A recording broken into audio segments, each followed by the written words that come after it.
good to have you back. So in this lesson, we're going to do a review on basic trigonometric ratios and Pythagorean theorem.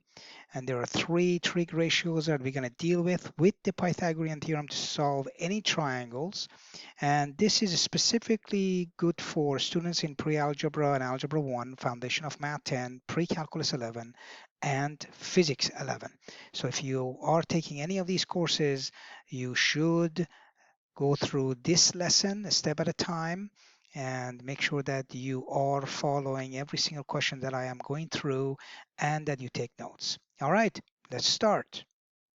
Quick review, tangent ratio was the length of the opposite side. So if I am looking at the triangle ABC with the C is the angle that I'm looking at, the opposite side to angle C is the length AB, so that length, whatever that is, and the adjacent side is the BC, which is beside that. Okay, so we already knew that. The cosine and sine, they follow the same setup. Notice that I included the hypotenuse, and that is basically how you would know that's a hypotenuse. The longest side is always the opposite side of the right angle triangle, the right angle in a triangle, right? The length or the side that is opposite to the right angle, that's your hypotenuse. All right, first, sine, we call it sin, as in sin, but it is sine. So sine of angle C is actually now the opposite side, the length of the opposite side divided by the length of the hypotenuse side. Okay, that is the sine ratio for that angle. That means that when you divide the opposite side by the hypotenuse side, you're going to get a number. That number represents the ratio. That number represents the sine of that angle, and this C is an angle we're talking about. Okay, so remember, these we call it C, but it's actually angle C, and that's because it's capital letter. That's implied that is an angle. All right, so let's do a couple of examples and then we come right back and continue with the cosine. All right, look at this example here. I gave you this triangle ABC, but remember that now the vertices are different now. They're not the same as ABC up here, so I changed it on purpose. We want to know the sine of angle A. So in here, this is what we want. We already gave you this angle. So what is the sine of angle A?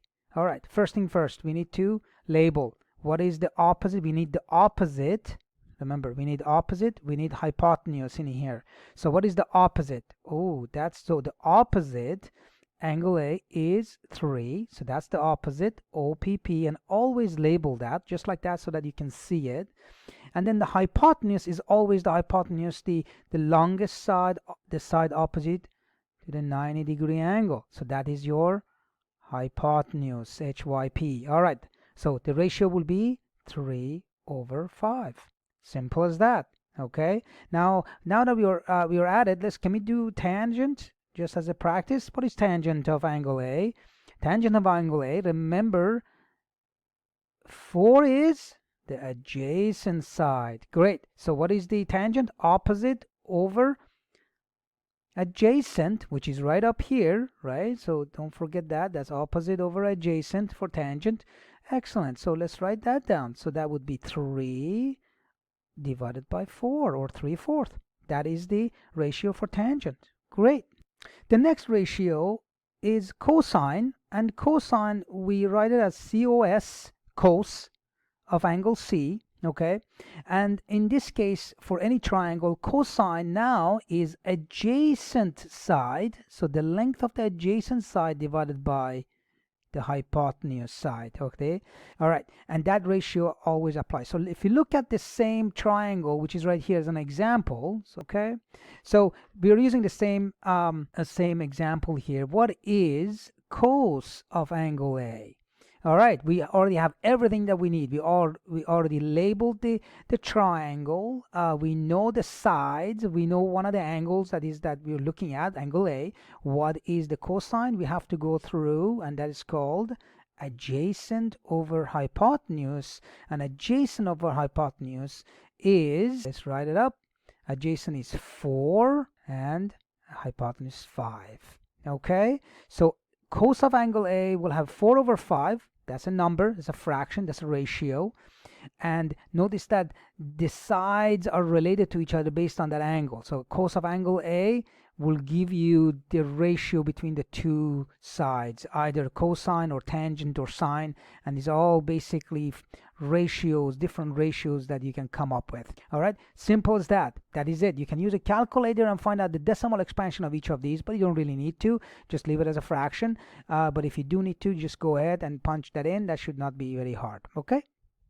I do need to review one concept from previous math classes. That's called Pythagorean Theorem, because you need that later on in this unit to basically solve a triangle, everything about a triangle. So Pythagorean Theorem, remember, it has to do with the relationship between the sides of that right angle triangle and its hypotenuse. This is that the hypotenuse is squared equals to the sum of the two sides squares. Okay, so square of b squared, b is the squared, a is the squared, you add them up. So when you sum of the two other sides squared, you'll get the Pythagorean theorem, and that still holds. Remember that c is the hypotenuse. You can rewrite this equation for any other sides as long as you are doing the math properly. And if you go ahead and rewrite these in terms of b or c and d, remember, if you are solving for another side, you have to always subtract one of the other sides from the hypotenuse squared. Okay, so that would be one kind or one set of equation. The next one, if you want to use, will be the same thing, but in this case would be hypotenuse squared minus b squared. So all of these are basically different variation of Pythagorean theorem. So let's do an example. Suppose a is 3, b is 4 unit long. We want to know what the hypotenuse is. Okay, so c squared equals a squared plus b squared. It doesn't matter which one you start with. So let's start with b squared. Fine. 4 squared plus 3 squared. So c squared equal to 16 plus 9. C squared is equal to 25. Remember, you have to do the square first, and then to undo the power of 2, you have to take the square root of both sides, and that would be 5. So don't forget, you have to take the square root of both sides, and that would be 5 in this case. All right, so that's why the hypotenuse is 5. Now you may say, why is it not minus 5? Well, yes, theoretically you could say that this could have that, but here's the thing. We are using the positive root of that, not the negative, because hypotenuse cannot be negative. So c is equal to 5.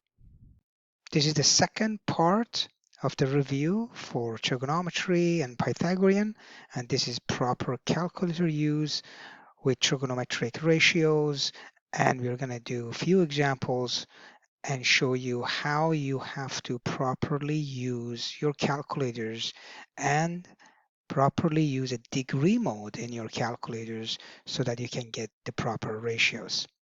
This time we're going to focus on calculator use and how you can actually manipulate the trig ratios and use the calculator so they can get a right answer.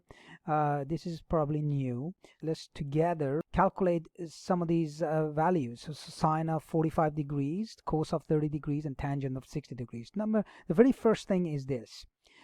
Sine on its own, if I write sine on its own like that, this means sin. That does not mean sine ratio. It's not a trigonometric ratio. I have to have a degree in here. Must have a degree. Okay, or must have a value. One of the units of measurement is degrees, but it could be another. There are two other ones that we can put in there.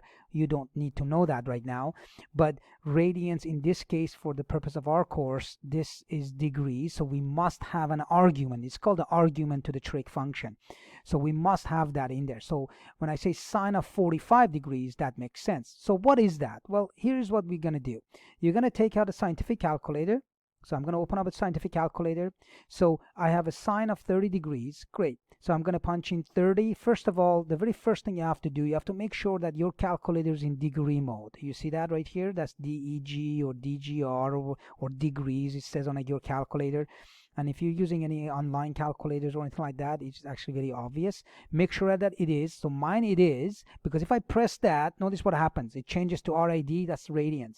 And then if I change it again, that would be gradients. That's different. These are all different things, but you want degrees. All right, so that was the first thing that you have to do. Then, depending on your calculator, you have to play around with it. So in my calculator, I press 30, and then I'm going to go to the trig.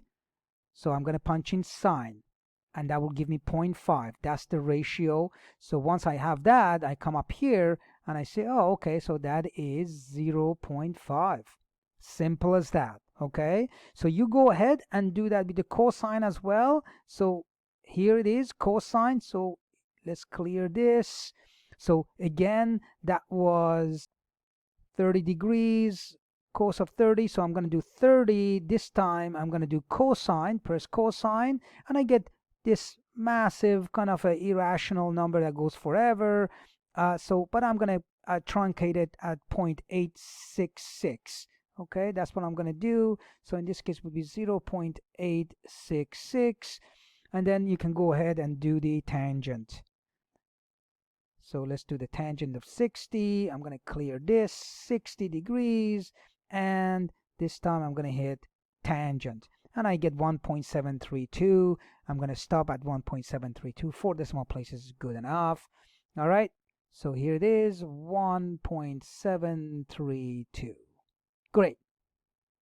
One of the things you need to pay attention as you learn trigonometry, because later on in different courses you're going to use this, especially in the physics, is that pay attention to the estimation. So when you're doing the estimation, if it says 1 decimal place, you need to truncate that number and round it to the 1 decimal place, or 2 or 3 or 4, whatever that is. You just pay attention to that. I give you 1 decimal place here, 3 decimal places there, 4 decimal places there. Okay, but just pay attention to that. Okay, now let's do the reverse operation. So here we had the angle, we needed to get the ratio. Okay, so we had sine of 45 degrees, we want to know what the ratio is, so we punched that in, we got 0.5. Okay, ooh, actually I just made an error. This is not supposed to be 45, that's supposed to be 30. Apologies, because I punched in 30. Pay attention to that one. Apologies. All right, so in here, what we're doing the reverse operation. The reverse operation is that now we want to know what is the angle that we need to have. When we take the sine of that angle, we get 0.5. Okay, now you can use a calculator to do this, and later on I'm going to show you using a table of values as well. But in here, the reverse operation of what we did first thing first here, the reverse operation of that is the same pattern. So first you have to look at open up a calculator, scientific calculator, make sure the degree mode is on. And in this case, so I need to punch in 0.5 first. So that would be 0.5. But in this case now, when I go to the trig ratios, I need to not get sine and cosine and tangent, but I'm going to press in second function, and I get this sine inverse. Now that's how you read that. It's not sine to the power of -1, it's actually the sine inverse. That's what that is. And then when I press that, I get 30 degrees back. So second function sine will give you that answer. So here, this angle right here is 30 degrees. So remember, you have to use this button second function, then you press in the sin like that, okay, if you have it, or sometimes you just have it in the back of the written in the back of the button of the calculator, scientific calculator. When you press that one, then you get the angle. Okay, so let's do cosine. Same idea, that was 30 degrees, so I'm going to clear this. So what was cosine ratio? Let's go back up. 0.866, so it's right here, 0.866. Okay, so let's do that. So I'm going to punch in 0.866. Okay, now it's been truncated, it's been kind of rounded, but that's okay.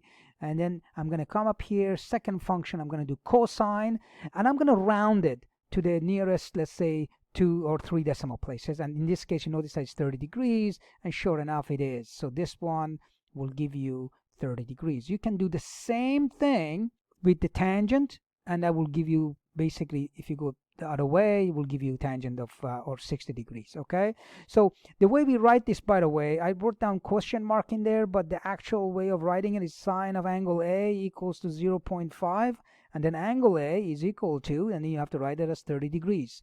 Don't forget the notation, proper notation. There's a symbol here that represents degrees. Here, cos of angle C, I'm just making it up, equals to 0.866, angle C equals to 30 degrees.